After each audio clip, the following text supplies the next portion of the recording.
Fuego Cruzado, donde tarde o temprano todos somos protagonistas.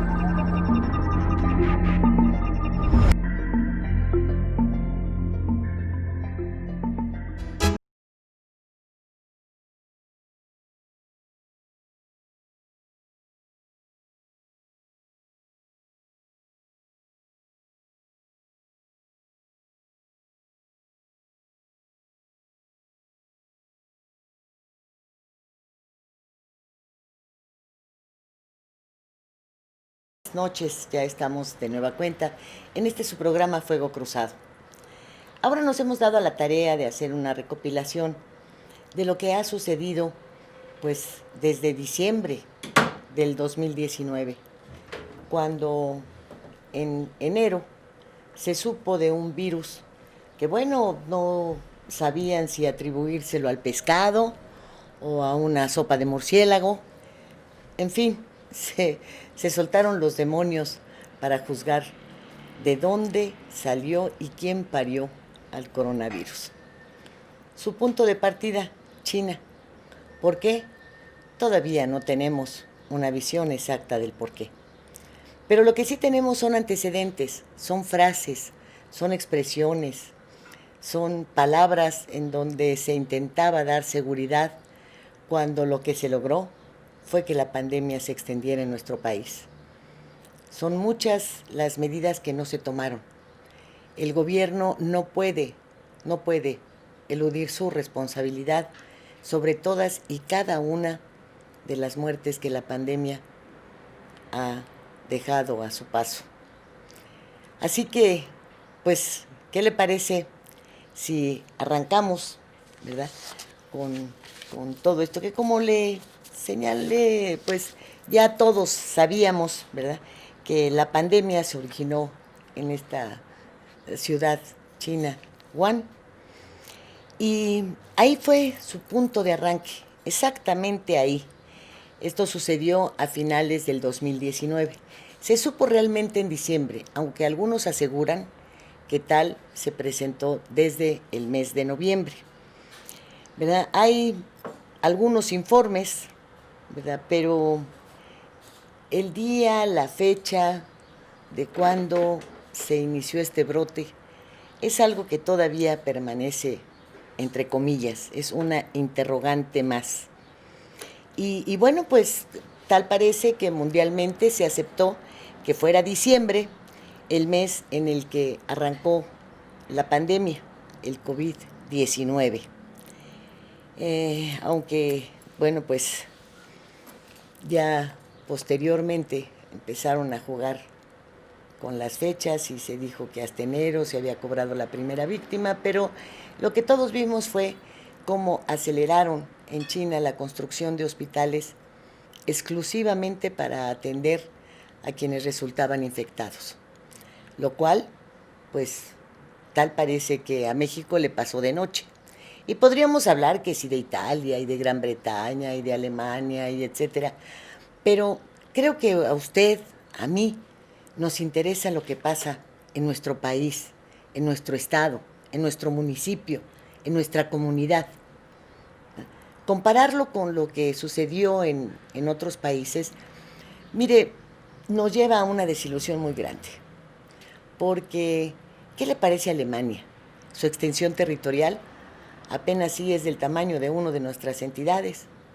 Sin embargo, su jefe máximo, la señora Merkel, salió y expuso la realidad que enfrentaba Alemania en los momentos en los que se empezó a hablar de la expansión de la pandemia. Les dijo claramente que no estaban preparados, que el virus era desconocido, que la vacuna no se tendría en fechas muy próximas, y entonces llamó a un gran pacto de unidad entre los alemanes, pertenecieran a la religión o al partido político que fuera. Aquí no, aquí vino la clásica negación. Aquí a las mujeres no les pegan, los niños con cáncer son pues virtuales. Aquí no pasa nada. Aquí cuando pasa algo es producto de los neoliberales, de los conservadores, ya sabe usted de cuánta gente más. Pero bueno, resulta que así llegamos a enero. Y ya el mundo pues estaba totalmente informado de este virus, de su propagación, de la posibilidad de ser mortal. Ignorando el surgimiento, ¿verdad?, se dio a conocer que cercaron, pues, mientras tanto, allá Wuhan, pero permitieron que siguieran saliendo turistas, la gente que vaya a esa ciudad a hacer negocios, ¿verdad?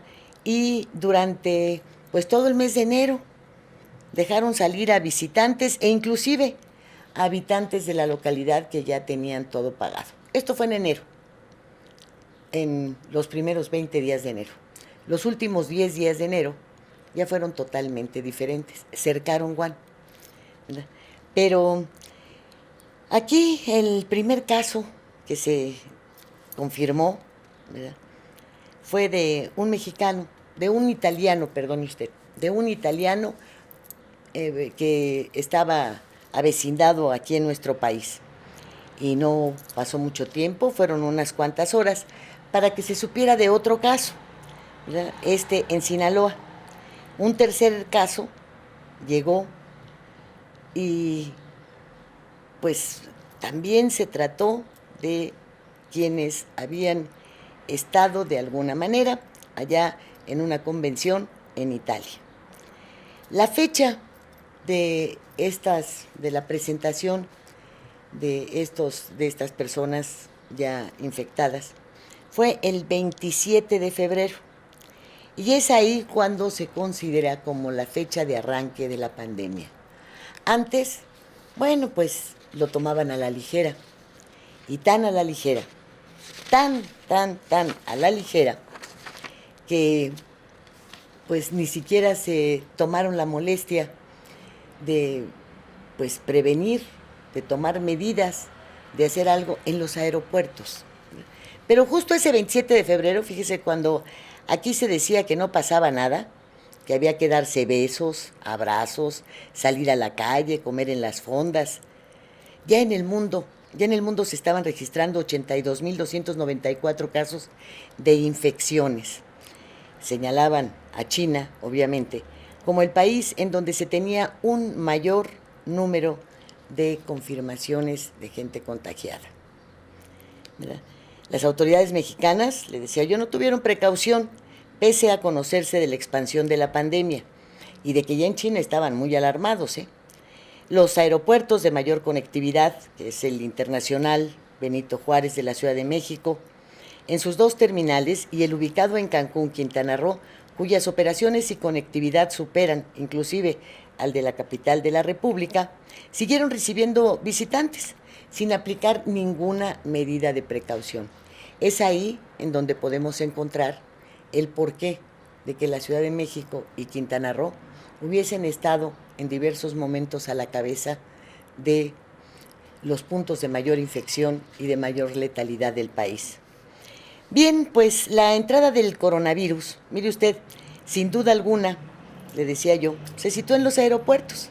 Recordemos que el primero, como le mencioné hace un momento, era un italiano residente acá en México. El otro se encontraba en Sinaloa. El señor era originario del estado de Hidalgo, pero también había viajado a Italia y su regreso fue muy próximo. El tercero también, como le mencioné, pues estuvo allá en Italia en una convención celebrada en Bérgamo. Y sin más ni más, a sabiendas de que Wuhan era el punto de origen del coronavirus, el gobierno mexicano se dio a la tarea, muy deprisa, muy a la de tontas y a locas, de repatriar a 3 connacionales. Así que, bueno, pues el siguiente caso, ¿verdad?, tuvo su antecedente nuevamente en Italia. Sin embargo, pues seguían recibiéndose visitantes de todo el mundo sin tomar absolutamente ninguna medida de seguridad en las terminales aéreas mexicanas. Lo anterior resultó lógico una vez, pues, que allá en las conferencias mañaneras, la opinión del presidente López Obrador sobre esta pandemia decía esto.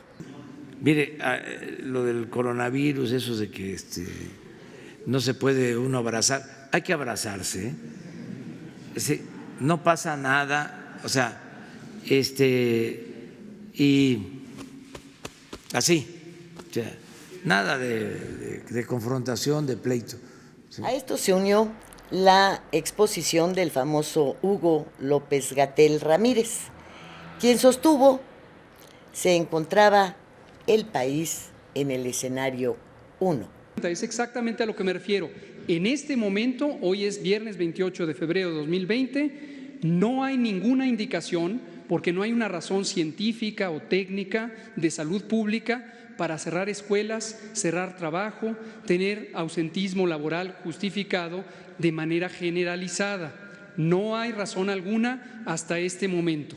Estamos en el escenario 1 y esto es transmisión localizada en torno a los contactos. Estamos hablando de unas pocas decenas de casos que pudiera haber alrededor de los contactos, de los casos. No hay transmisión generalizada. A partir del 1 de marzo, el escenario empieza a cambiar, aunque no así la posición desde la Presidencia de la República, tanto del Ejecutivo Federal como del propio Hugo López-Gatell. A partir de un caso importado, que ahorita llevamos a estos 5, llegan a México trayendo el virus de fuera. Cuando están aquí, están en relación directa con sus familiares, con sus colegas del trabajo, con sus amigos. Y el tipo de contacto, veamos aquí cuál es el mecanismo de transmisión. Cuando decimos por vía respiratoria quiere decir, vamos a ilustrarlo aquí, yo estoy infectado y yo estoy aquí con mis colegas y entonces no hago el estornudo de etiqueta, lo que hago es que estornudo en la mano, ¡achú! Mal, porque entonces ahora le doy la mano, hola, ¿qué tal? Y él después va y se toca la cara, se toca los ojos, se toca la nariz, se toca la boca y por ahí mete el virus. Esa es una manera.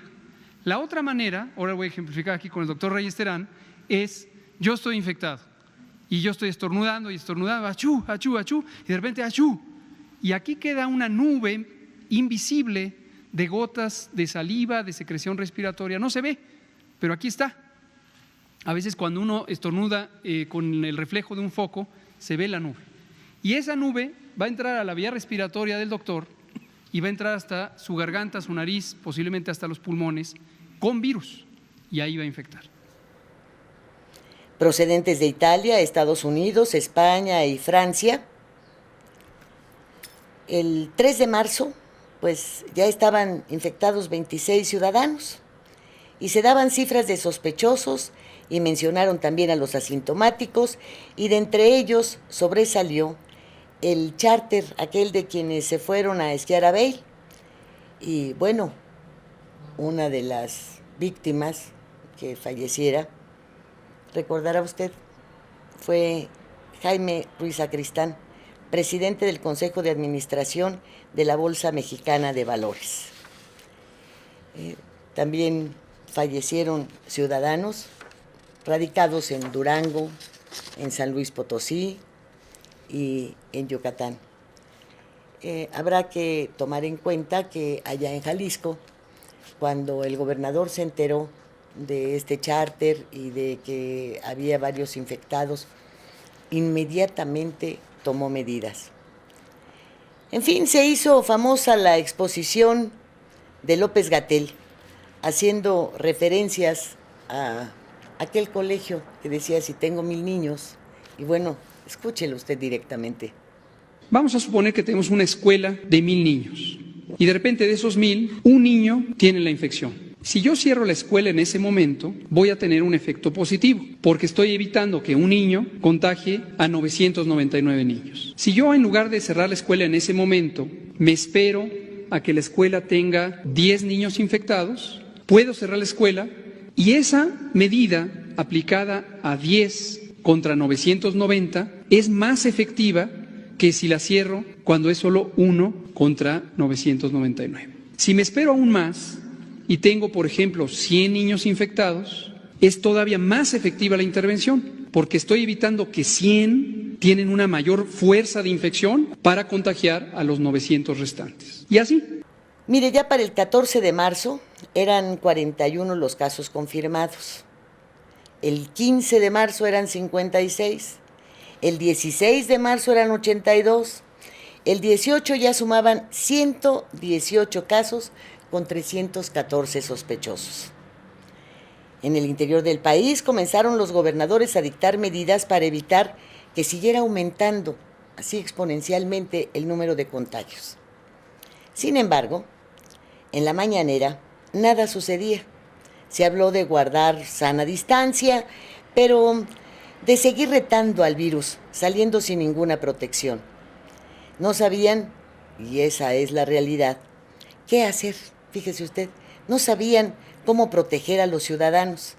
En tanto, pues se hacían de la vista gorda sobre la crisis presente en el sector salud, de la falta de medicamentos, las protestas de los familiares de niños con cáncer, y así hicieron una radical aparición y todo, absolutamente todo, lo que tuviese que ver con el sector salud servía de cortina de humo para no conocer esta realidad, la que estaba provocando el coronavirus, ¿verdad? Y pues siguieron ocultándola tras un discurso presidencial que aseguraba el gobierno se encontraba preparado para enfrentar la pandemia. Todos tenemos que ajustarnos a la opinión de los técnicos, de los médicos, de los científicos. Esa es la recomendación que estamos haciendo a toda la población, que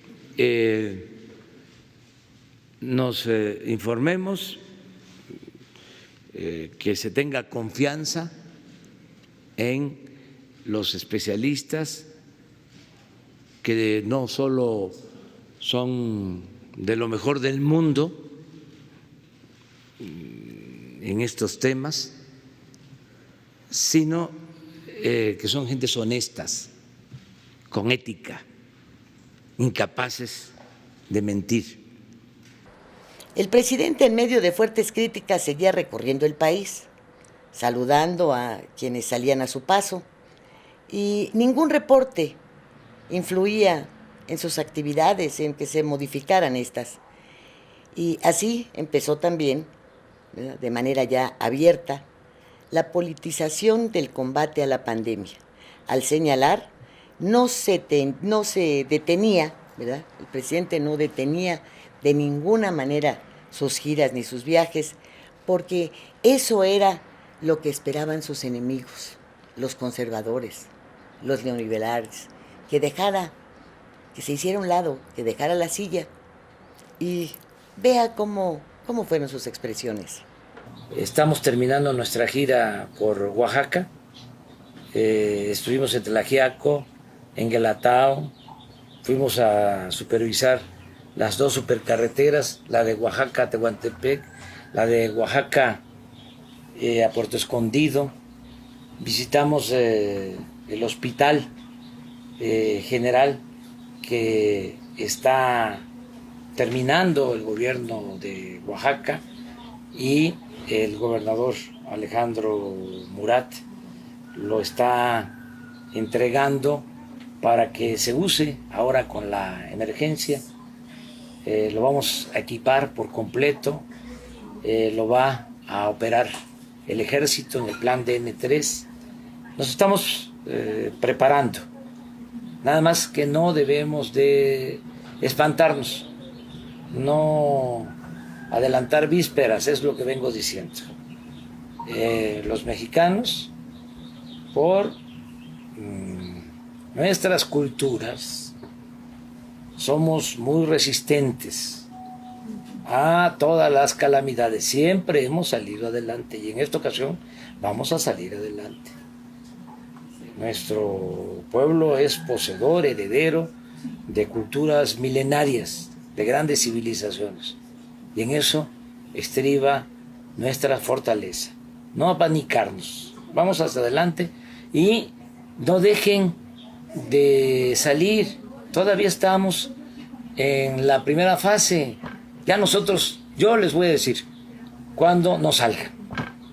Pero si pueden hacerlo, y tienen posibilidad económica, pues sigan llevando a la familia a comer a los restaurantes, a las fondas, porque eso es fortalecer la economía familiar, la economía popular. No hacemos nada bueno, no ayudamos si nos paralizamos sin ton ni son, de manera exagerada. Vamos a seguir haciendo la vida normal y en su momento el presidente les va a decir cuándo hay que guardarnos. Pero ahora todavía, con sana distancia, podemos seguir conviviendo. Aquí en el caso del presidente, lo mismo. ¿Saben qué quieren los conservadores? Que yo me aísle. Imagínense, no habría conducción. Oh, sí, habría la conducción de ellos, porque en política no hay vacíos de poder. Los vacíos se llenan y eso es lo que ellos quieren, que haya un vacío para que se apoderen ellos, ¿no?, de la conducción política del país de manera irresponsable. La culpa de la crisis del sector y todas las deficiencias, las carencias, pues se culpó, se dijo que la tuvieran los de antes, los del pasado, los llamados durante los tiempos de campaña del señor Andrés Manuel López Obrador, integrantes de la mafia del poder.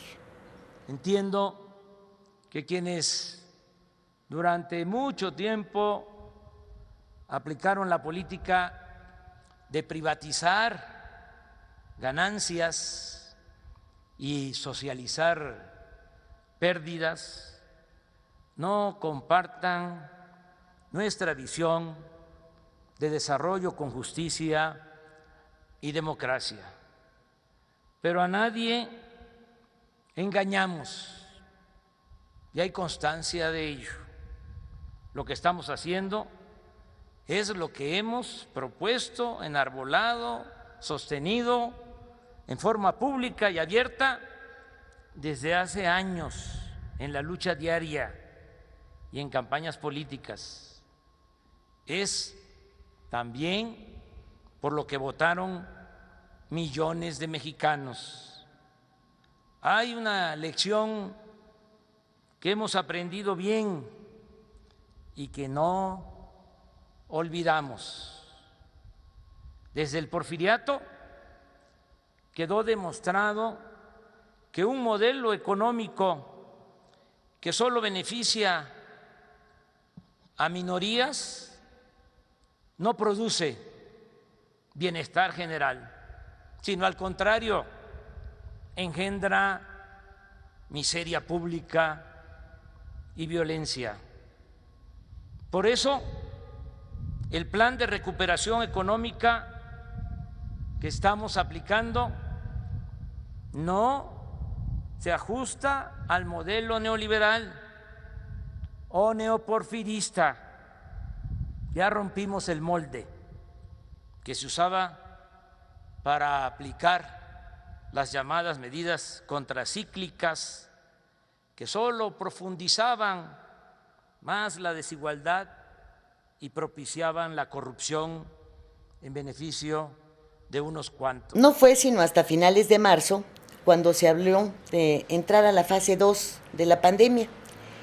Y este anuncio, déjeme decirle que llegó tarde, porque ya en muchas entidades se habían adelantado los gobernadores a dictar medidas para la protección de los ciudadanos. E inclusive ya habían empezado a cerrarse negocios, fábricas, comercios.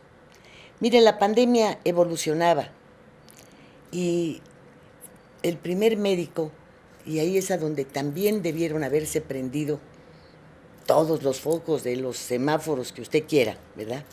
El primer médico víctima de la pandemia trabajaba en urgencias en la clínica 7 del Seguro Social. Esta clínica está ubicada allá en Monclova, en Coahuila. El gobernador, como reacción inmediata, puso un cerco sanitario, primero en ese hospital, en donde surgió el primer nosocomio convertido en hospital especial para la atención de casos de coronavirus, de COVID-19. Los gobernadores empezaron a implementar sus medidas porque se veía que la federación a las claras no tenía ni para dónde hacerse, y como ya el manejo era político, ¿verdad?, porque no se querían reconocer las faltas en las que se estaba incurriendo, bueno, pues así dio inicio abril, con una tendencia promedio diaria de 150 infectados. Para entonces seguía sin darse la debida importancia a la propagación del virus. Finalmente, México ocupaba el 1 de abril el lugar 45 entre los países con infecciones. Sin embargo, 3 días después ya estaba en el lugar número 39. La tendencia ascendente prosiguió y se marcó a la Ciudad de México, a Sinaloa, al Estado de México y a Quintana Roo como las entidades en donde se registraba un número de casos que, de acuerdo a los habitantes de cada una de estas entidades, encendía más y más focos rojos. Las quejas, mire usted, sobre la falta de insumos para darle seguridad a médicos, a enfermeras, a camilleros, asistentes, etcétera, dentro de los hospitales, comenzó a ser la nota de cada día. Prácticamente estas quejas, estas demandas, los plantones, aparecieron en toda la República. ¡Solución! ¡Solución! ¡Compañeros, somos muchos! ¡Se ve! ¡Se siente! ¡El personal está presente! Que nos den la capacitación, que se hagan protocolos y que nos den los insumos para protegernos a nosotros. También tenemos familia. Y hasta la fecha no nos ha dado una indicación de cómo se va a tratar a un paciente con coronavirus. El presidente López Obrador insistía en culpar al neoliberalismo, a los conservadores, a los de antes, a los que manejaron el sector salud y se llevaron todo el dinero. Empezó a dar cifras, pero se guardó los nombres. Y a la fecha, fíjese usted, no existe ninguno de los causantes de compras a empresas fantasmas, de desaparición de recursos, de, en fin, de todas estas pillerías, no aparecen ni siquiera bajo el marco de una leve investigación o con alguna denuncia seria en contra.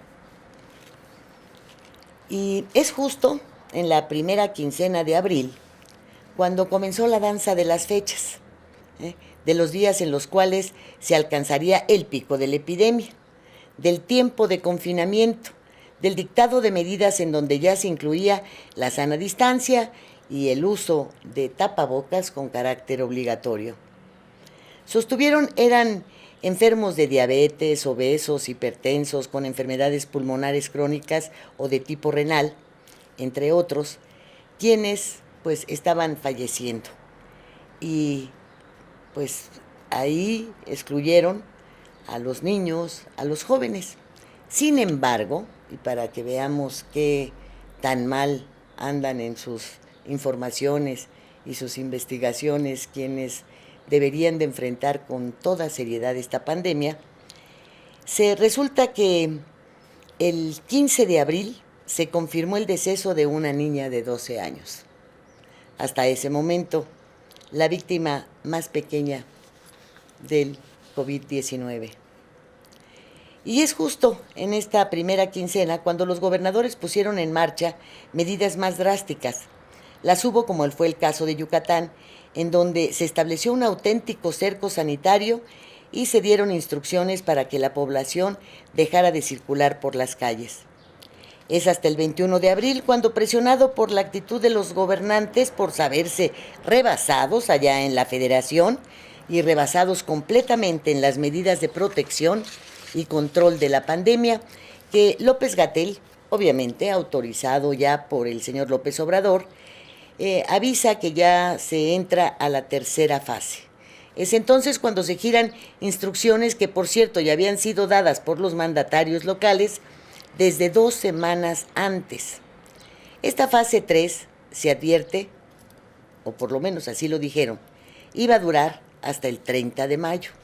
Por lo tanto, pues verá usted que no es nuevo esto de que esta es la última semana, porque pues ya visualizaban que sería a fines de este mes cuando abrirían, dizque paulatinamente y con mucho cuidado, todas las actividades económicas, e incluso se mencionó la posibilidad de un regreso a clases. ¿Qué le parece si hacemos una pausa y enseguida regreso?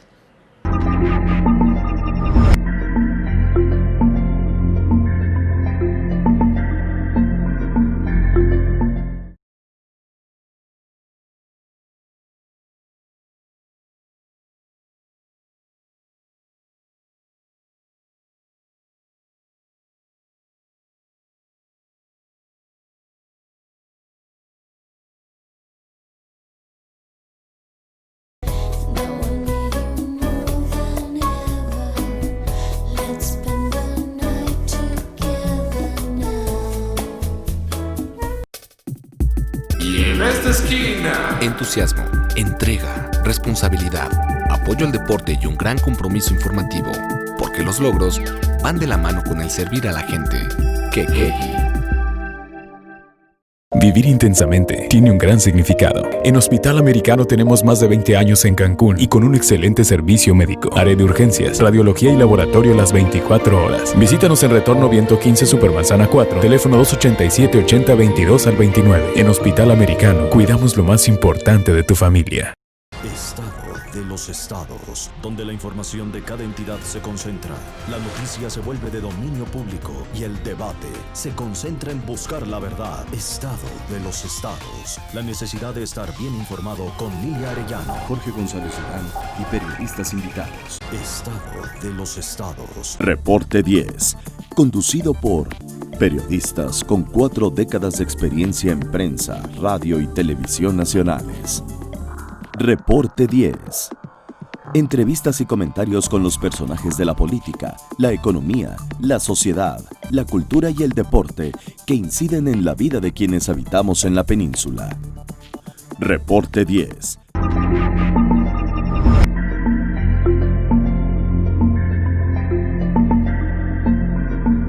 Y bien, regresamos con este breve resumen de lo que ha acontecido en cuanto a pronunciamientos y decisiones tomadas durante la pandemia pues que padecemos en este momento, surgida de un virus, del coronavirus, y que ha sido denominada COVID-19. Y déjeme decirle que pues el control de la pandemia, decide López-Gatell, le decía yo, va a entrar ya a la tercera fase. Y entonces, pues se giran instrucciones que le comentaba ya habían sido dadas por los mandatarios locales y advierten que esto va a durar hasta el 30 de mayo. Por lo tanto, pues ya visualizaban que a fines de este mes abrirían todo e incluso mencionaron la posibilidad del regreso a clases. Usted sabe que pues la Secretaría de Educación Pública determinó que estas fueran virtuales y lo hizo cuando ya se había perdido prácticamente un mes de clase.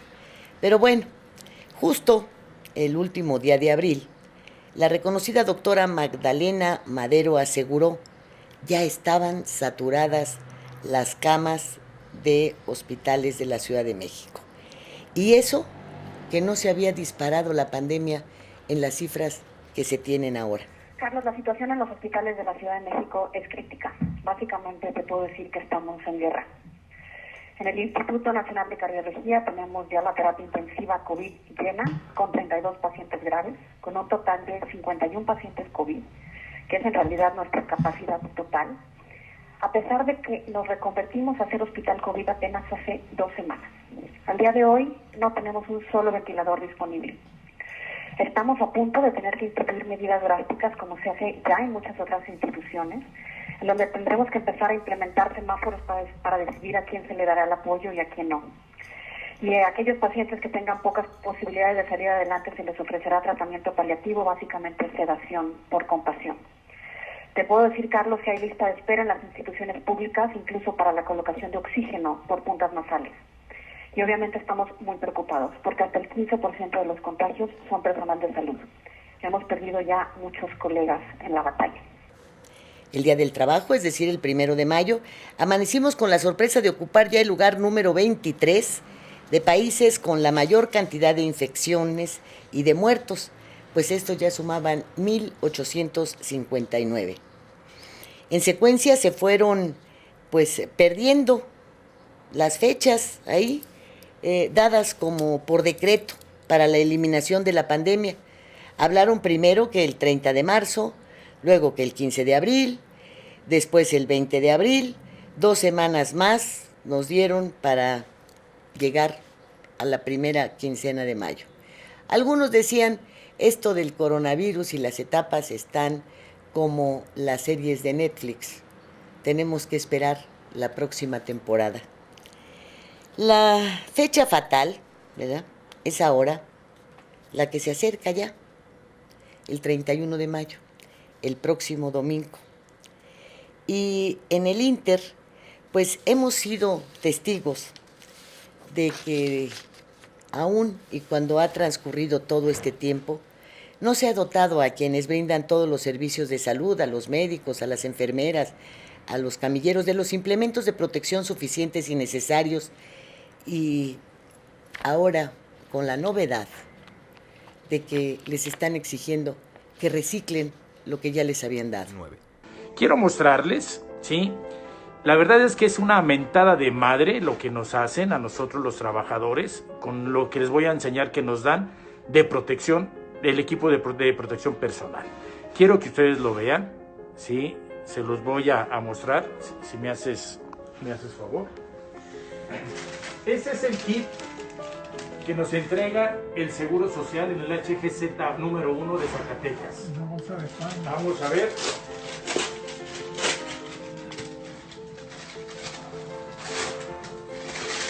Sí, un cubrebocas, sí, que no es N95 como el que yo traigo, que yo lo compré. Unos guantes de lo más corriente.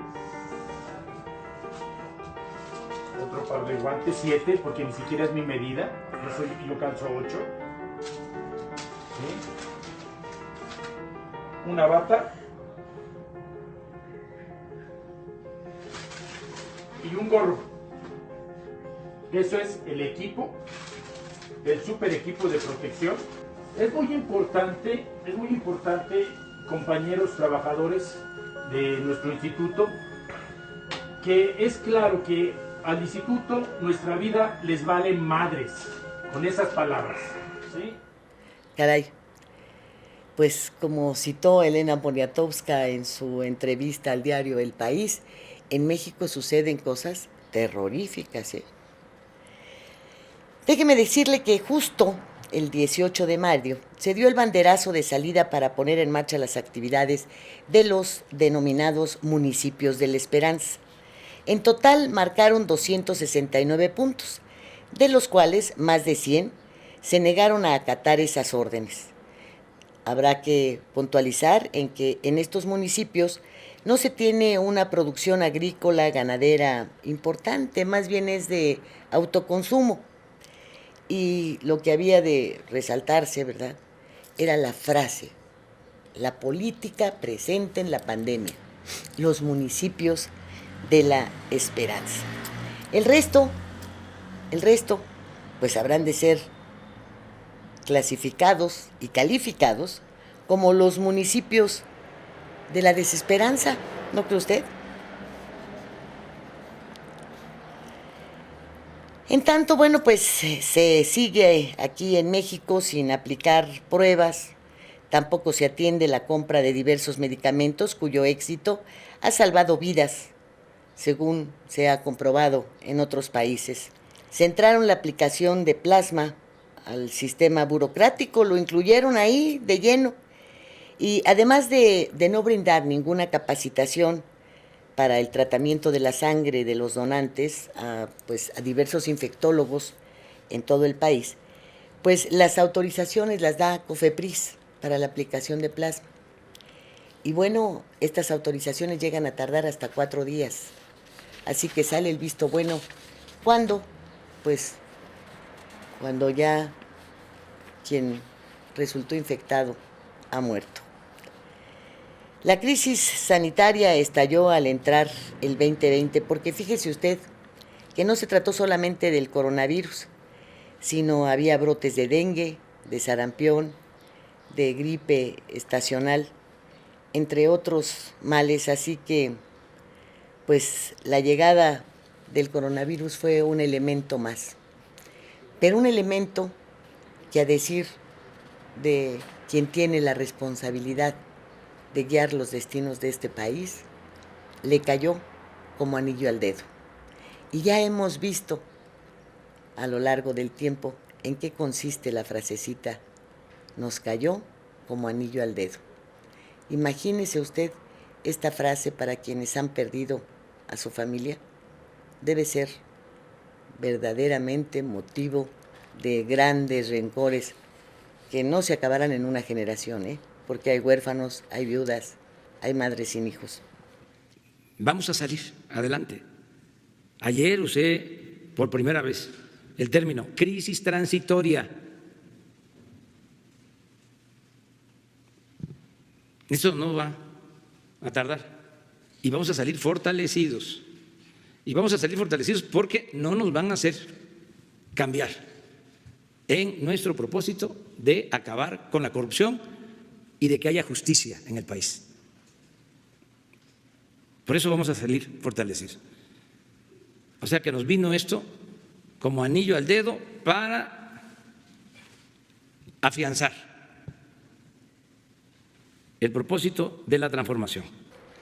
México se encuentra ya, fíjese, del lugar aquel que le mencionaba al inicio del programa, pues ya estamos en el 9º lugar de países con mayor mortandad a causa de la pandemia. Hasta el 25 de mayo, el número de infectados ascendía ya a 71.105 casos confirmados, con 7.633 decesos, equivalentes al 10.9% de mortalidad, cuando la media mundial es del 6.6%. ¿Se equivocaron o no en el tratamiento de la pandemia? Bien, pues la ventaja es que López Obrador nos dijo que logró domar la pandemia. Habrá banderazo para arrancar las obras del Tren Maya y ya se le dio satisfacción a nuestro vecino del norte, a Donald Trump, porque bueno, pues ya se abrió la industria automotriz, que es indispensable para la puesta en marcha de sus fábricas, ¿verdad? Ya también se echó a andar la minería y bueno, pues ya veremos la primera quincena de junio cómo van las cifras, porque recuerda usted que son 2 semanas para que se desarrolle el virus y entonces pues ya de asintomático pase usted a ser uno más en la estadística de los infectados. Aunque bueno, en todo este tiempo, para quienes hemos exigido la verdad, hubo una expresión, un calificativo, sopilotes. Ya lo va a escuchar a usted. La prensa amarillista, nuestros adversarios que todavía no ayudan porque los domina el odio, quieren que digamos cuántos muertos. Ayer estaba yo viendo un mensaje de una periodista pidiendo que digamos cuántos muertos van a haber.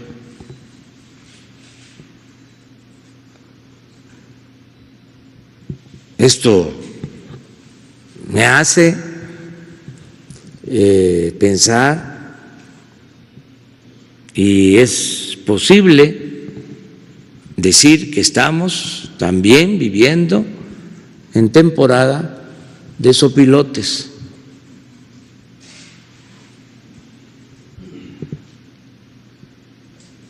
Ojalá y esa actitud cambie.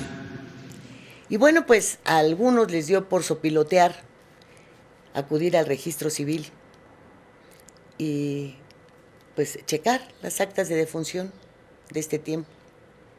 Y resulta que encontraron 6,000 más de los 7,000 y pico declarados como fallecidos. La pandemia ha servido pues para el manejo abierto de presupuestos, para mandar iniciativas, para recortar los gastos de las dependencias de gobierno hasta en un 75%, y todo esto dicen que para enfrentar la pandemia, aunque en el fondo es para los programas de bienestar, los electorales. Es verdaderamente penoso, ¿verdad?, lo que ha sacado a colación esta pandemia. Hoy sabemos la clase de gobierno que tenemos y bueno, la clase de retos que enfrentamos los mexicanos. Y estos retos, pues, no doblan nuestra voluntad. Y parece que quienes consideran que este país está habitado por retrasados mentales, por tontos, por quienes no averiguan, por quienes no se cuidan, por quienes no leen y por lo tanto no se informan de lo que está sucediendo en el entorno de su colonia, de su comunidad, de su municipio, de su estado, de su país. Y tal, pues normalmente nos lleva a descubrir una realidad totalmente diferente a la que cada mañana nos pintan desde Palacio Nacional. Muchas gracias por el favor de su atención y si me lo permiten nos vemos el próximo viernes en otro Fuego Cruzado. Soy Lilia Arellano. Muy buenas noches.